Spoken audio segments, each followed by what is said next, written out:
आज तारीख है 27 जुलाई 2026 दिन सोमवार। नमस्कार, मैं शिल्पी और स्वागत है आपका हमारे चैनल यूपी न्यूज लाइव में। खबरों में आगे बढ़ते हुए हम सबसे पहले नजर डालेंगे आज की हेडलाइंस पर, फिर जानेंगे खबरों को विस्तार से। यूपी के उच्च शिक्षा शिक्षकों और कर्मचारियों को मिलेगा 1.5 करोड़ रुपए का दुर्घटना बीमा, कैशलेस इलाज की भी सुविधा। यूपी में बड़ा फर्जीवाड़ा, टेस्टिंग सेंटर पहुँचे बिना ही 10,000 से ज्यादा वाहनों को जारी हो गए फिटनेस सर्टिफिकेट। यूपी में फिर एक्टिव होगा मानसून, 27 जुलाई से कई जिलों में भारी बारिश के आसार। हाथरस के स्कूल में मुख्य गेट पर लटका रहा ताला, दीवार फांदकर अंदर पहुंचे बच्चे। यूपी में सड़कों, पुलों और फ्लाईओवर का होगा बड़ा विस्तार, जिलों को मिली नई परियोजनाओं की सौगात। यूपी के सरकारी स्कूलों में स्किल एजुकेशन को बढ़ावा, व्यावसायिक प्रशिक्षकों की होगी भर्ती। चलिए खबरों को जानते हैं अब विस्तार से। यूपी के उच्च शिक्षा शिक्षकों और कर्मचारियों को मिलेगा 1.5 करोड़ रुपए का दुर्घटना बीमा, कैशलेस इलाज की भी सुविधा। उत्तर प्रदेश सरकार उच्च शिक्षा विभाग के शिक्षकों और कर्मचारियों के लिए बड़ी सामाजिक सुरक्षा योजना लेकर आई है। मुख्यमंत्री योगी आदित्यनाथ 26 जुलाई को आगरा में इस योजना की शुरुआत कर चुके हैं। इस दौरान पंजाब नेशनल बैंक के साथ MOU पर हस्ताक्षर किए गए, जिसके तहत शिक्षकों और शिक्षणेतर कर्मचारियों को 1.5 करोड़ रुपए तक का व्यक्तिगत दुर्घटना बीमा और 3 करोड़ रुपए तक का हवाई दुर्घटना बीमा मिलेगा।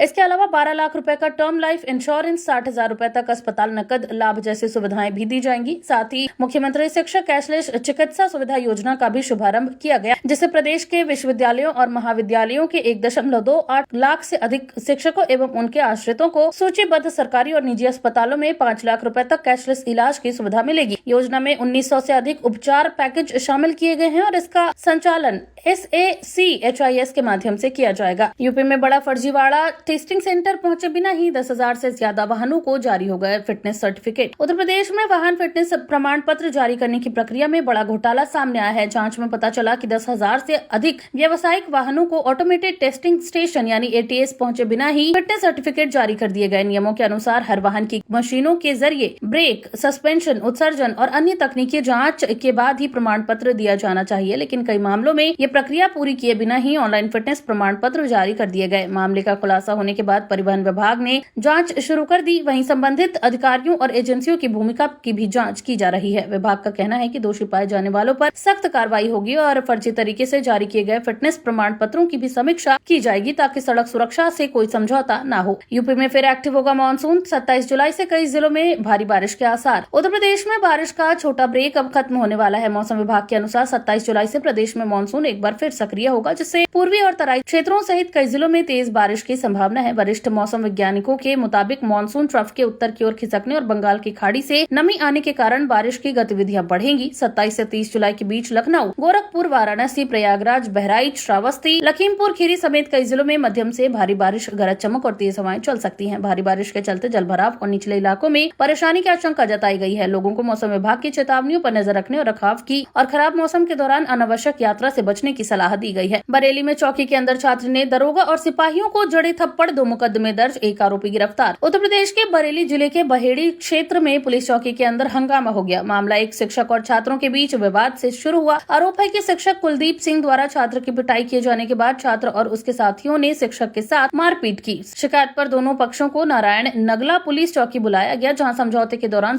छात्रों से शिक्षक से माफी मांगने को कहा गया। इसी बात पर एक छात्र भड़क गया और उसने चौकी के भीतर ही दरोगा अमित बघेल तथा ड्यूटी पर मौजूद सिपाहियों को थप्पड़ मार दिए। पुलिस ने मुख्य आरोपी को मौके से गिरफ्तार कर लिया, जबकि उसके 2 साथी फरार हो गए। आरोपियों के खिलाफ शिक्षक से मारपीट, महिला शिक्षिका से अभद्रता, सरकारी कार्य में बाधा, पुलिस कर्मियों से मारपीट और सरकारी दस्तावेज फाड़ने समेत गंभीर धाराओं में मुकदमे दर्ज किए गए हैं। पुलिस फरार आरोपी की तलाश में लगातार दबिश दे रही है। कानपुर में मूसलाधार बारिश से हालात बेहाल, सड़कें बनी तालाब, घरों और दुकानों में घुसा पानी। कानपुर में शनिवार को ही तेज बारिश ने शहर की व्यवस्था की पोल खोल दी। कुछ ही घंटों में बारिश के बाद कई प्रमुख सड़कें और चौराहे जलमग्न हो गए, जिससे लंबा ट्रैफिक जाम लग गया और वाहन घंटों तक पानी में फंसे रहे। सबसे ज्यादा परेशानी निचले इलाकों में रहने वाले लोगों को हुई, जहां बारिश का पानी घरों और दुकानों में घुस गया। कई स्थानों पर ई-रिक्शा, बाइक और कारें पानी में बंद हो गई। लोगों ने जल निकासी व्यवस्था पर सवाल उठाते हुए नगर निगम के खिलाफ नाराजगी जताई। लगातार जल भराव के कारण बाजारों में भी कारोबार प्रभावित हुआ। वहीं मौसम विभाग ने अगले कुछ दिनों में भी प्रदेश के कई हिस्सों में भारी बारिश की संभावना जताई है, इसलिए प्रशासन को सतर्क रहने और लोगों से अनावश्यक यात्रा से बचने की अपील की गई है। यूपी में अब बिना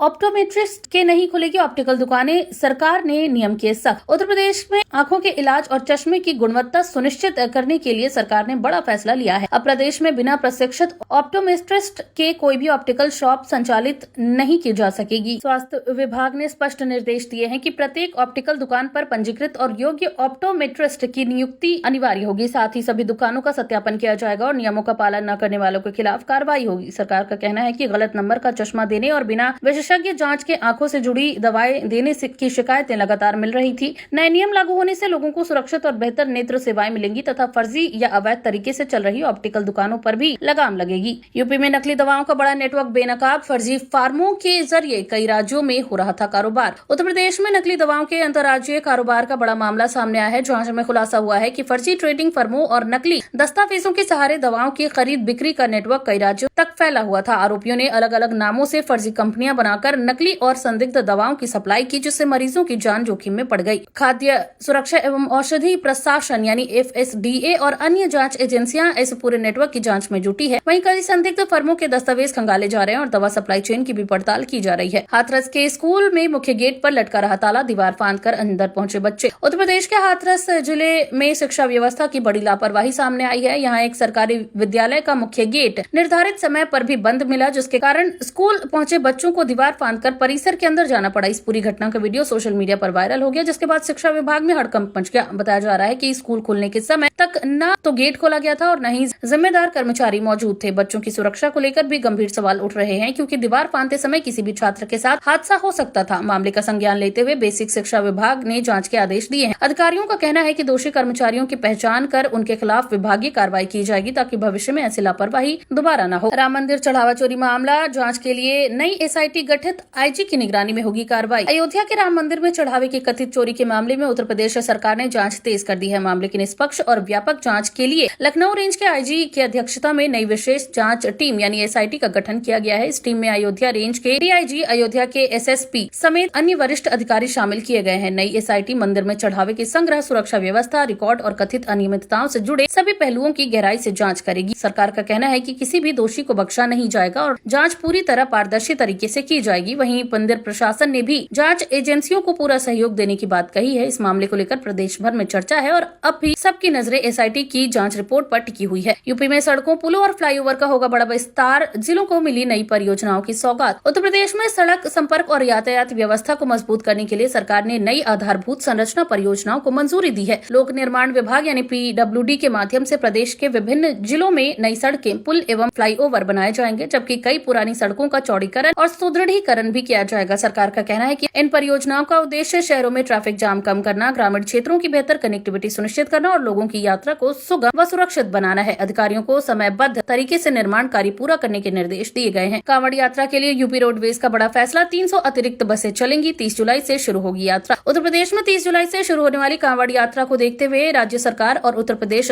राज्य सड़क परिवहन निगम यानी UPSRTC ने व्यापक तैयारियां शुरू कर दी हैं। श्रद्धालुओं की बढ़ती संख्या को ध्यान में रखते हुए 300 अतिरिक्त रोडवेज बसें चलाने का निर्णय लिया गया है। इन बसों का संचालन प्रमुख कांवड़ मार्गों और शिव मंदिरों से जुड़े रूटों पर किया जाएगा, ताकि यात्रियों को सुगम और सुरक्षित यात्रा मिल सके। परिवहन निगम ने सभी क्षेत्रीय अधिकारियों को बसों की फिटनेस, चालक परिचालकों की उपलब्धता और यात्रियों की सुरक्षा सुनिश्चित करने के निर्देश दिए हैं। यूपी में बिना नक्शे बने मकानों पर होगी बड़ी कार्रवाई, बिल्डरों की भी तय होगी जिम्मेदारी। उत्तर प्रदेश में बिना स्वीकृत नक्शे के बनाए गए मकानों और अवैध निर्माणों पर जल्द ही बड़ी कार्रवाई शुरू हो सकती है। आवास एवं शहरी नियोजन विभाग ने स्पष्ट किया है कि ऐसे मामलों में केवल मकान मालिक ही नहीं बल्कि संबंधित बिल्डर और डेवलपर भी पूरी तरह जिम्मेदार होंगे। सरकार नई व्यवस्था लागू करने की तैयारी में है, जिसके तहत बिना मानचित्र स्वीकृति के बनाए गए मकानों की जवाबदेही तय की जाएगी। अधिकारियों का कहना है कि कई लोग बिल्डरों के भरोसे मकान खरीद लेते हैं, लेकिन बाद में पता चलता है कि निर्माण का नक्शा ही पास नहीं था। ऐसे मामलों में खरीदारों को नुकसान उठाना पड़ता है। नई नीति का उद्देश्य अवैध कॉलोनियों और अनाधिकृत निर्माण पर रोक लगाना, खरीदारों के हितों की रक्षा करना और शहरी विकास को नियमानुसार